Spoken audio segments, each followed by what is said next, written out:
Dopo i grandi successi ottenuti all'estero, i prodotti, ma soprattutto i vini friulani, tornano in regione. Un riconoscimento prestigioso e storico dal titolo Gran Noè. 100 eventi, i friulani segnalati, parliamo ovviamente di vino friulano, 15 finalisti, ma soprattutto una grande squadra decisa a promuovere un prodotto importante come il friulano. Sì, abbiamo voluto ritornare alle origini, premiare il miglior vino friulano, un modo anche per parlare del friulano, per parlare in realtà di tutto il nostro territorio, di tutti i nostri vini, con particolare riferimento ai vini bianchi che sono appunto l'eccellenza della nostra produzione. Significa parlare di grandi vini, ma soprattutto della cultura e del lavoro che c'è dietro. Noi abbiamo delle eccellenze da esportare.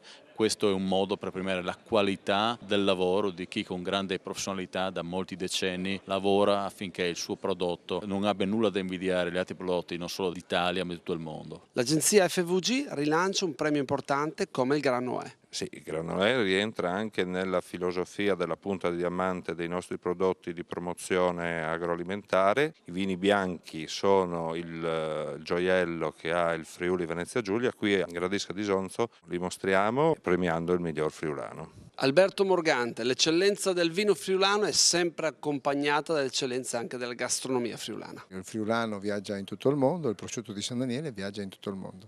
Più noi esportiamo i prodotti, più il territorio viene promozionato all'estero, più il turismo Friuli Venezia Giulia ne ricava un beneficio. Eddie Keber, vincitore del Gran Noè 2009, ma rappresentante di una grande squadra friulana. Diciamo che questa statuetta non è solamente mia, ma di tutto il gruppo. Il nome è bellissimo, Friuli, friulano, poi ci porterà molto lontano perché in questo momento siamo veramente tutti uniti e crediamo a questo grande bianco che in realtà lo è stato e lo sarà il nostro vino.